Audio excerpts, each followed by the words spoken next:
இந்த பண மதிப்பு இழப்பு இருக்கு இல்லையா, அப்போதைக்கு என்ன சொன்னாங்கன்னா, ஏன் இந்த மாதிரி பண்ணிட்டீங்க? அப்பே அதுக்கே நிறைய பேர் இறந்துட்டாங்க மாத்துறதுக்கு இதுல எல்லாம். ஓகே, அது பண்ணிட்டா அதுக்கு பின்னாடி தீவிரவாதம் ஒழிந்து விடும் அப்படின்னு சொன்னாங்க. நீ என்ன தீவிரவாதத்தை ஒழிக்கிறதுக்கு தான் பண மதிப்புல போய் கொண்டு வந்தோம். இனிமேல் எங்கேயுமே தீவிரவாதம் நடக்காது. ஏன்னா அவங்களுக்கு பணப்புழக்கம் எல்லாம் முழுசா நின்றும் அப்படின்னு சொன்னாங்க. கள்ள நோட்டுகள்லாம் அடிக்கிறாங்க. அந்ததுனால அதெல்லாம் குறைஞ்சிரும்னு சொல்லியிருந்தாங்க.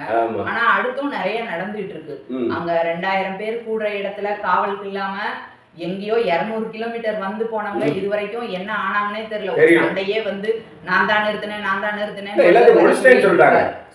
சொல்லிட்டு இருக்கிறாரு. ஆனா அவங்க பிடிபட்டாங்களா இறந்தாங்களா எதுவுமே தெரியல. அதை பத்தின ஒரு தகவல் இல்ல. அதுங்காட்டியும் இந்தியாவிலேயே அதிகபட்சமான பாதுகாப்பு இருக்கிற இடம் செங்கோட்டை.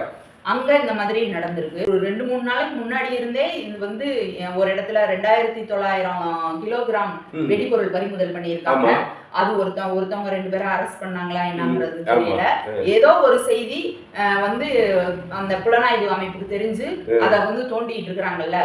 இருக்கும்போது ஒரு கார் ஒரு இடத்துல 3 மணி நேரம் நிக்கும் போது ஏன் இந்த இடத்துல இவ்வளவு நேரம் நிக்குதுன்றத யோசிக்கல. வெடிச்சிருச்சு, 13 பேர் இறந்துட்டாங்க, நிறைய பேர் அடிபட்டு இருக்கிறாங்க. அப்ப இது வெளியில இருக்கிறவங்க எல்லாம் என்ன நினைப்பாங்க? அவங்க ஊருக்குள்ளேயே பாதுகாப்பு கொடுக்க முடியலையே, இவங்க எப்படி ராணுவத்துல சிறப்பா இருப்பாங்கன்னு நினைப்பாங்கல்ல. ரெண்டாவது அங்க காவல்துறை உள்துறை எல்லாமே மத்திய அரசு கட்டுப்பாடுல தான் இருக்குது. டெல்லி யூனியன் பிரதேசம்ல அவங்க எல்லாம் என்ன பண்ணிட்டு இருந்தாங்க? இதுக்கெல்லாம் பொறுப்பெடுத்துக்குவாங்களா? வேற எதிர்கட்சி ஆளுற இடத்துல என்ன நடந்தாலும் உடனே சரியில்லை, போலீஸ் சரியில்லை, அவங்கதான் பொறுப்பேற்றுக்கணும். இப்ப தொடர்ந்து இவ்வளவு நடக்குது. தொடர்ந்து நீங்க தானே ஆட்சியில இருக்கீங்க. நாங்க வந்தா இப்படி வராதுன்னு சொன்னா நீங்க இருக்கும்போதே தானப்பா இதெல்லாம் நடக்குது. அப்ப என்ன பாதுகாப்பு, என்ன நீங்க சொல்றீங்க, என்ன பொறுப்பெடுத்துக்க போறீங்க? அது இன்னொரு கொடுமையான விஷயம். படிக்காம செய்யாம தீவிரவாதிங்க பிரெயின் வாஷ் பண்ணி அவங்க இதுக்கு போயிடுறாங்க அப்படின்னு பொதுவா பேசிச்சு ஒண்ணு. ஆனா இதுல அரெஸ்ட் பண்ணவங்க எல்லாருமே மருத்துவரா இருக்காங்க. சந்தேகப்படுறவங்க எல்லாருமே மருத்துவரா இருக்காங்க. அது எப்படி? அது ஒருத்தர்லாம் பட்ட மேல் படிப்பு 3 வருஷம் எல்லாம் படிச்சிருக்கிறாரு. அப்ப அவங்களுக்குள்ள நோக்கம் என்ன? இல்ல ஏன் அப்படி ஆனாங்க?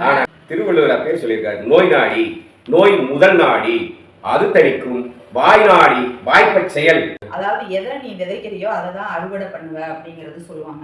அது மாதிரி நம்மளும் நிறைய வெறுப்பு தான்.